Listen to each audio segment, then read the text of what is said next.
여러분들도 꼭 준비해 주십시오. 아시겠죠? 네, 이재명, 이재명, 이재명, 이재명, 이재명, 이재명,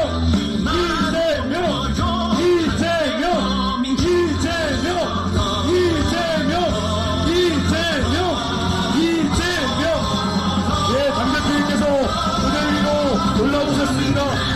여러분들의 이재명, 이재명, 이재명, 이재명, 이재명, 이재명. 예, 당대표님께서 무대 위로 올라오셨습니다.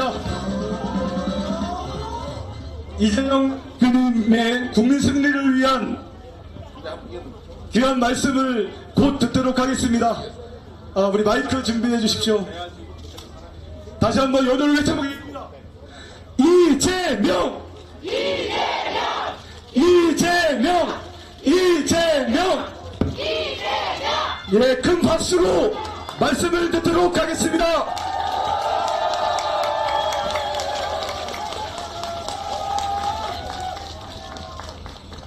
네, 청주 시민 여러분, 다시 만나서 반갑습니다. 이재명입니다. 이재명! 이재명! 이재명! 네, 그리고 청주 시민 여러분 말씀드리기 전에 우리 카메라맨 여러분 꼭 좀 내려주세요. 뒤에 전혀 안 보여요. 네, 우리 사실은 우리 취재 도와주셔서 감사드리고요. 앞에 그 영상 카메라도 조금만 낮춰주시고, 그럼 저 뒤에 많이 보여서 좋습니다. 네네. 네. 확실히 보기가 좋죠? 네. 가까이서 우리 말씀 한번 나눠봤으면 좋겠습니다. 날이 너무 좋지 않습니까? 계절도 좋고, 꽃도 좋고, 바람도 좋습니다. 우리 사는 세상도, 인간 세상도 좀 그랬으면 좋겠죠? 행복하게, 희망 있는 세상 돼서 우리 밤새서 일하는 것도 중요하지만 우리 세상이 희망이 있어서 우리 자식들도 좀 많이 낳고 우리 주변도 좀 의지되고 그런 정말 대동세상 서로 의지하고 함께 손잡고 사는 세상 만들었으면 좋겠습니다. 여러분들 원하는 세상이죠? 네, 제가 청주를 며칠 만에 다시 왔습니다. 전에는 마이크를 쓸 수 없는 그런 상황이었던 것 같은데요. 우리 청주 시민 여러분, 어떻게 살만하십니까? 아니요. 경제는 좀 괜찮아 보여요? 아닙니다. 우리 한반도는 평화롭고 안전해 보입니까? 아닙니다. 우리 민주주의는 좀 어떻습니까? 못 살겠습니다. 안 좋은 게 많군요. 이게 다 정치가 잘못돼서 그런 거죠? 우리 국민은 잘못이 없습니다. 우리 국민들은 열심히 일했고 우리 정치인들에게 믿고 정치를 맡기지 않았습니까? 그런데 어떻게 짧은 정말 2년도 안 되는 이 짧은 시간 동안에 경제면 경제, 민생이면 민생, 외교면 외교, 한반도 안보 문제면 안보, 더군다나 거기 민주주의 문제까지 어떻게 이렇게 후퇴시킬 수 있는지 참 신통하지 않습니까? 이거 일부러 하려도 이렇게 하기 어려울 것 같아요. 제가 오늘 참 해괴한 얘기를 들었는데 대파를 가지고 선거 투표소 들어가면 안 된다 그랬대요. 대파가 정치적 상징성이 있다고 한답니다. 요새 선관위 할 일은 안 하고 안 할 일은 참 많이 하는 것 같아요. 제가 들어보니까 서울 강남을에 우리 강청희 후보 공보물이 많이 누락이 됐다고 하필이면 1번 후보 공보물만 쏙 빠져있대요. 집에 배달된 공보물 중에서. 그래서 한두 집이 아니라고 그렇게 얘기하는데 그런 거나 좀 신경 쓰지 뭐 대파를 선거 투표소에 가지고 가면 안 된다 이런 거 합니까? 그 선관위에서 해석도 이상하게 해가지고 제가 다른 후보들 얘기하면 또 안 된다 그러더라고요. 그럼 괜찮아요? 안 된다고 하더라고요. 이게 누구 유세차예요, 이거? 이광희 얘기만 해. 이광희 얘기만 하라고, 이 유세차에서는. 뭐 그랬대요. 그래서 뭐 또, 안 하면 또 괴롭힐 것 같아서. 일단 이광희 지역이니까, 이광희 유세차에는 이광희 얘기만 해라 그랬다고 하더라고요. 여하튼 뭔가 좀 이상합니다. 뭔가 좀 이상하고, 또 들어보니까 국정원 조심해야 된다 이런 얘기를 여기저기서 자꾸 얘기해요. 국정원이 선거에 이상한 개입을 할 가능성이 있다. 이런 얘기를 조금 전에 제가 내리기 전에도 누가 문자로 하나 줘서 신경 써야 된다 이러더라고요. 아니 우리가 왜 그런 걸 신경 써야 됩니까? 이게 좀 세상이 이상하게 변해가고 있지 않습니까? 이게 모두 정치의 실패에서 오는 것입니다, 여러분. 민주주의가 퇴행하고 있다는 거죠. 어쨌든 대파 얘기하다 말았는데 물가가 너무 높지 않습니까? 세계에서 바나나 값이 제일 비싸대요. 저는 바나나가 수입 물가인데 수입 품목인데 아니 왜 바나나가 세계에서 제일 비쌉니까? 그 이상하지 않습니까? 감자도 제일 비싸대요, 세계에서. 감자도 제일 비싸고. 사과는 말할 것도 없고요. 사과는 하도 많이 해가지고 요새는 또 가짜 사과가 유행 아닙니까? 곧 제가 국민의힘 쪽에서 큰절하면서 사과할 거다. 한번 봐주세요. 눈물 흘리고 막 혈서 쓰고 저번에 혈서를 쓴다 그러고 아까 찡낀가 그 가짜로 써가지고 좀 그런 일도 옛날에 있었습니다. 있어야 되는데 이번에도 역시 이 사과 얘기는 곧 또 열심히 할 것 같아요. 우리 국민들이 눈물이 좀 약하고 선량하다 보니까 그 가끔씩 속기도 합니다. 많이 속았죠, 우리? 이번에는 속지 말아야 되겠죠? 우리가 눈물의 동정을 보이는 거 당연합니다. 사람이니까요. 그런데 그들은 이런 사람들의 선량한 감성마저 악용합니다.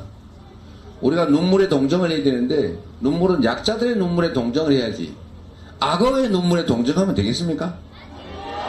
이 나라의 권력을 다 틀어지고 있는 집권 여당에 좀 더 권력을 더 누려보겠다고 자기들이 엄청나게 잘못해서 나라를 이 꼴로 만들어 놓고 그것도 부족해서 앞으로 더 망칠 테니까 권력을 더 유지시켜달라고 그런 눈물을 흘리는 악어의 눈물, 거기는 절대로 연민과 동정을 보내서는 안 됩니다, 여러분.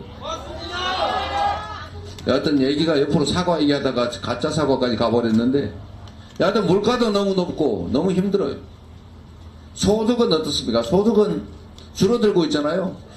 수입은 똑같은데 물가가 자꾸 오르니까 실질 소득이 줄어드는. 월세 너무 많이 오르고 이자 너무 많이 올라서 우리 원리금 받는 거 고생 너무 많이 하지 않습니까? 그러니 실질 소득이 줄어드니까 소비가 줄어들잖아요. 돈을 써야 되는데 돈을 써야 돈이 돌 거 아닙니까? 그런데 쓸 돈이 없어요. 그러니까 소비가 줄어들어요. 소비가 줄어드니까 자영업자들이 장사가 안 돼요. 장사가 안 되니까 문을 닫아요. 또 자영업자들도 쓸 돈이 없어요. 경기가 나빠지고 있다. 돈의 흐름이 멈추고 있다. 이게 경기 침체라는 것입니다. 우리는 경제 얘기하면 뭐 엄청나게 수학자들이 막 그래프 그려가면서 뭐 소수점 점점 찍어가면서 막 골치 아프고 경제 그럼 머리가 띵 하지 않아요? 그거 속으면 안 됩니다. 경제 단순한 거예요.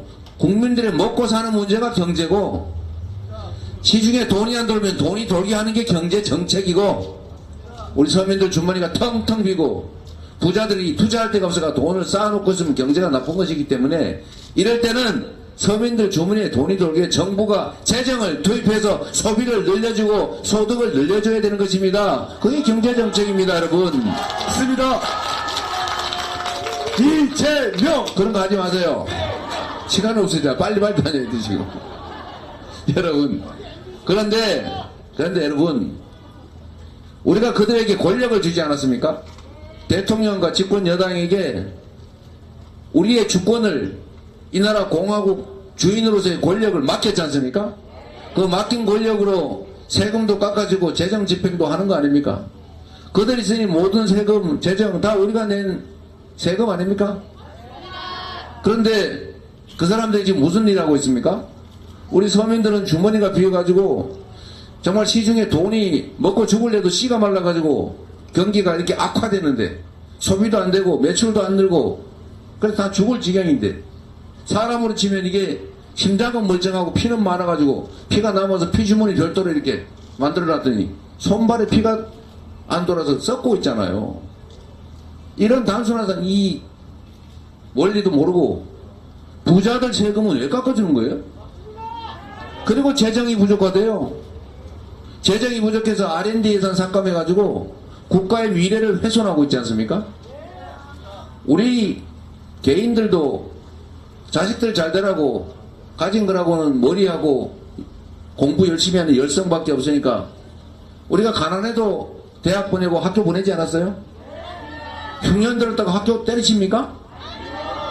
재정 부족하다고 국가 연구개발 예산, R&D 예산을 대규모 삭감해가지고 우리나라의 젊은 연구자, 과학자들이 해외로 빠져나가게 만듭니까? 그렇게 돈이 부족하면 부자들 세금을 왜 깎아줘요?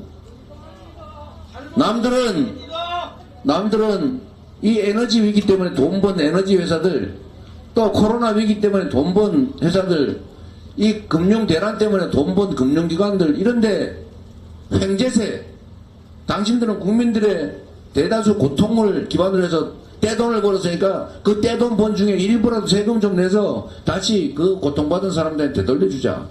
맞는 말 아닙니까? 이 서구 선진국은 다 횡재세 도입해가지고 재원을 추가로 마련했는데 이 윤석열 정권은 이상하게 반대로 이 어려운 상황에서 부자들 감세해줘가지고 연간 세수가 수십조 원씩 줄어들게 만들지 않았습니까? 그거 다 우리가 맡긴 권력으로 하는 것 아닙니까? 그러고도 돈이 없대요. 이 지역에 우리가 주장하는 것처럼 1인당 25만원 정도, 가구당 100만원 정도를 코로나 때 했던 것처럼 지역화폐로 지급해서 우리 청주 사람은 청주에다 써라 라고 해가지고 청주의 골목에다 쓰면 골목 상권도 좀 살아나고 저 신우종합상사 이런 데도 좀 살고 그럴 것 아닙니까? 그게 경제정책 아닙니까? 그런 거 하나 우리가 권력 맡기지 않았습니까? 그런데 쓰라고 세금 내지 않았습니까? 그런데 반대로 하고 있지 않습니까? 여러분 이 중에 손 한번 들어보세요. 이 정부의 세금 감면 정책으로 소위 세금 요만큼이라도 깎아서 특본분 이거 왜 한 분도 없어요? 어떻게 수십조 원을 깎아줬다는데 1년에 여기는 혜택 본 사람이 한 명도 없습니까? 오히려 월급 봉투 그거 투명하게 근로소득세는 더 올랐죠? 정책을 반대로 하고 있지 않습니까? 이거 몰라서 그러겠어요? 정부에도 수없이 많은 고급 관료들, 학자들 있습니다. 몰라서 하는 것이냐, 알고도 그러는 것이냐, 저는 둘 중에 하나 걸으라면 알고도 그러는 거다. 국민을 위한 정치를 하는 것이 아니라 소수 특권층을 위한 정치를 하고 있는 것이다. 그래서 나라가 이렇게 되고 있다. 이렇게 생각합니다, 여러분. 맞습니다. 경제도 망쳤지요. 민생도 파탄나게 했지요. 어떻게 순방이 민생이다 그러면서 돈은 많이 쓰고 해외는 많이 나가는데 외교가 결국은 엉망이 돼서 우리가 국제적으로 점점 고립되고 있지 않습니까? 결론은 뭐예요?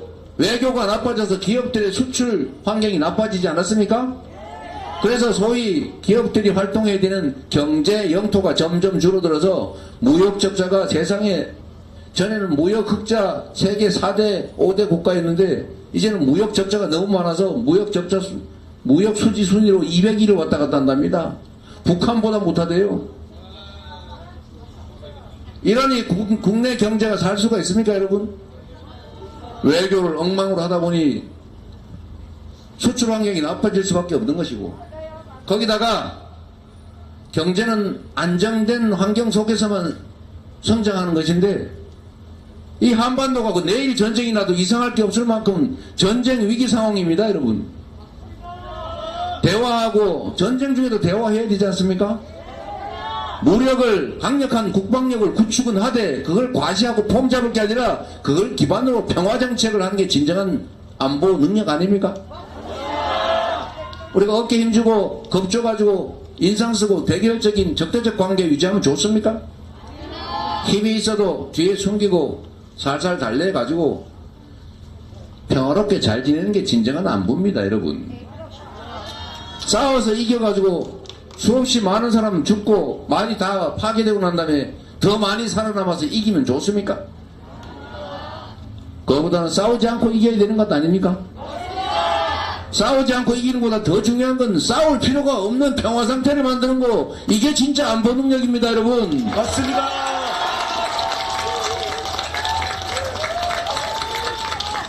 그런데 이 말폭탄에 온갖 외교적인 실책으로 한반도 안보가 위협을 받고 있어요. 내일 전쟁이 나도 이상할 게 없을 정도가 됐습니다.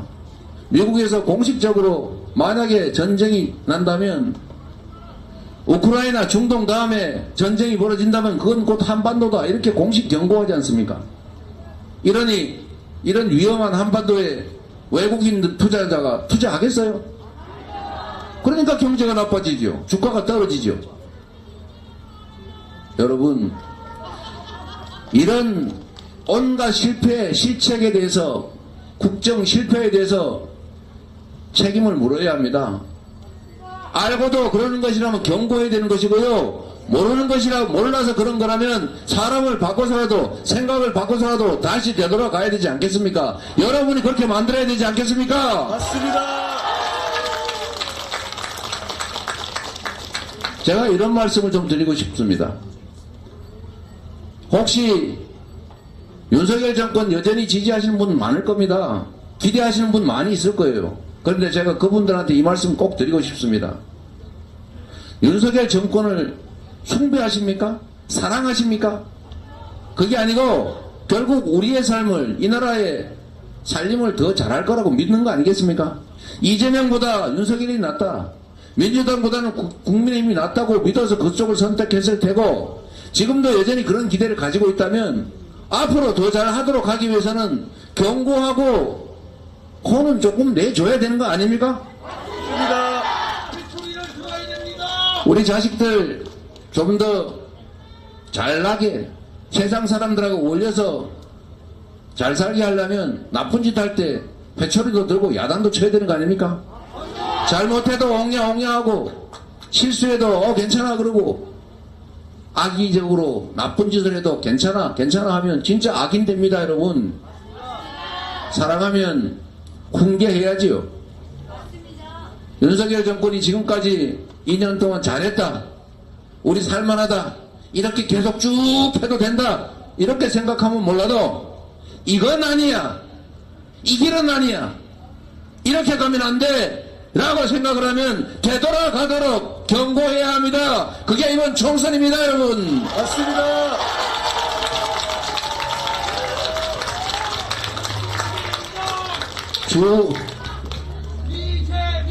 자, 조금 호흡이 안 맞아서 방해가 되니까 여러분, 이제 주인의 자리를 되찾아야 합니다. 제가 자주 말씀드리는데 제가 두 가지 말씀만 더 드릴게요.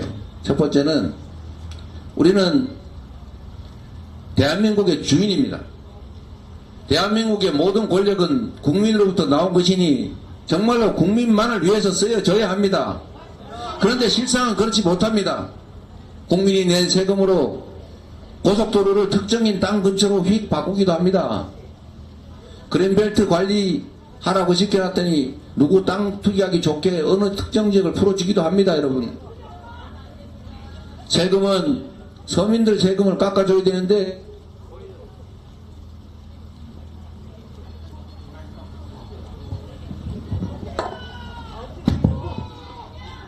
서민들 세금을 깎아줘야 되는데 안 깎아줘도 잘 사는 특정 소수의 세금을 깎아줍니다. 그리고 압도적 다수 국민들에게 고통을 가합니다. 뻔뻔하게 대놓고 국민을 위협합니다. 머슴이, 일꾼이 주인을 위해서 일하는 게 아니라 주인 머리 꼭대기에 올라앉아서 주인을 능멸하고 억압하고 심지어 고통을 주지 않습니까? 그러고도 이 권력이 살아남습니다. 희한하지 않습니까? 1인 1표의 민주공화국이라면서요. 그런데 왜 권력은 언제나 특정 소수를 가진 사람을 편들면서 우리 압도적 다수의 서민들을 고통 속에 빠뜨립니까? 그러고도 왜 이 권력은 유지가 됩니까? 이유는 딱 한 가지입니다. 주권자의 상당수가 권력을 포기하기 때문에 그렇습니다. 투표를 포기하기 때문에 그 포기한 만큼이 기득권 소수의 권력자의 몫이 되는 것입니다. 우리는 투표권을 포기하면 그만큼은 중립이겠지, 내가 찬성도 반대도 아닌 중간쯤이겠지 라고 생각할지 몰라도 포기하는 것은 그만큼 기득권자 소수의 힘있는 사람들의 몫이 되는 것입니다, 여러분. 그래서 이 국민의 주권 의지에 어긋나는 이 정치 권력이 유지 존속될 수 있는 겁니다. 절대로 포기하면 안 됩니다, 여러분. 포기하는 것은 그들을 편드는 것입니다. 김대중 대통령이 하신 말씀 꼭 새겨둬야 합니다. 행동하지 않는 양심은 악의 편입니다. 투표를 포기하는 것, 주권을 포기하는 것은 결국 그들을 편드는 것이고 내 운명을 포기하는 것과 같습니다. 내 자녀들의 미래도 내 남은 인생도 내 손에 달려있다. 이번 총선에 달려있다. 다음 지방선거, 대통령 선거에 달려있다. 라고 생각하고 포기하지 말고 주인의 자리를 굳건하게 지키고 지엄한 주인의 모습을 보여줘야 우리의 모습들이 주인을 두려워합니다. 주인을 위해서 일할 것입니다, 여러분. 그래서 투표하는 것은 인심 쓰는 것도 아니고 남을 위하는 것도 아니고 나 자신을 위한 것이다. 내 자식들의 미래를 위한 것이다. 정말로 중요한 거다 이렇게 생각해 주시고 투표 많이 해 주시길 바랍니다. 또 한 가지는 아까 잠깐 말씀드렸는데 이제 선거가 막바지 국면입니다. 우리 국민들께서는 말씀드리지 않아도 이미 알고 있습니다. 경제, 정치, 외교, 국방, 안보 할 거 없이 다 실패했다. 이 정권한테 계속 이 나라를 맡겨놓으면 그대로 가면 이 나라 망한다. 모두가 동의하지 않습니까? 그런데 다시 또 읍소 작전이 시작됐습니다. 지금 사과하겠다고 엎드려 절하고 심지어 눈물 흘리고 혈서 쓰고 또 시작할 겁니다. 이미 시작했습니다, 여러분. 그런데 여러분, 눈물에 동정하는 거, 연민 갖는 거 좋습니다. 그런데 여러분, 악어의 눈물에는 동정하지 마십시오. 강자들, 기득권자들이 자신들의 권력을 유지하고 누리겠다고 약자들을 속이는, 주인을 속이는 그 악의적인 악어의 눈물에는 절대 동정과 연민을 보내지 마십시오. 우리는 동정과 연민을 하되 정말 이 사회의 진정한 약자들, 고통받는 우리의 이웃들, 지금 이 순간에도 월세 못 내고 먹고 사는 거 힘들어서 우리 자식 새끼 끌어안고 확 가버릴까? 이런 고민하는 우리의 이웃들에게 연민을 해야 합니다. 그들에게 속아서 더 많은 사람들에게 눈물 흘리게 하지 마십시오. 우리는 이제 이 나라 주인의 자리를 되찾아야 합니다. 4월 10일은 국민이 승리하는 날, 4월 10일은 잘못된 우리 일꾼들의 배신 행위에 책임을 묻는 날, 4월 10일은 우리 이광희 후보만 이현이 얘기하면 안 된다는 설이 있으니까 그건 여러분이 알아서 얘기해 주시고, 잘 준비된 우리 민주당 후보들을 통해서 여러분이 주인의 자리를 되찾기를 바랍니다. 정말로 다시 출발하면 좋겠어요. 희망의 나라로 다시 갑시다, 여러분. 이재명! 이재명! 이재명!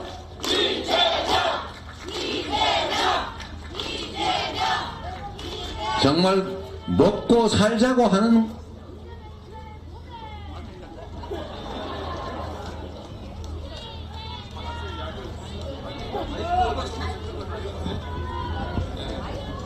네, 이 배터리가 떨어졌거나 제가 기세가 세가지고 기가 죽었거나 여러분, 저는 정말 맨날 이렇게 소리만 지르고 그러긴 하지만 모든 사람이 행복한 세상 만들 수 있다고 믿어요. 함께 사는 세상. 저는 꿈꾸는 세상이 함께 사는 세상입니다. 사람들은 욕망이 있지요. 세상 거 다 가지고 싶습니다. 일 안 하고 다른 사람이 일한 거 뺏어 갖고 싶어요. 그런 마음이 있는 거지만 우리는 존중하고 배려하고 공존해야 되지 않습니까? 그리고 합의된 것들을 지키고 강자들의 횡포도 억제하고 약자들도 함께 부축해서 서로 의지하고 손잡고 함께 사는 세상. 저기 하나 있네. 함께 사는 세상. 진짜 우리 함께 사는 세상을 향해서 우리 서로 의지하면서 함께 갑시다, 여러분. 고맙습니다.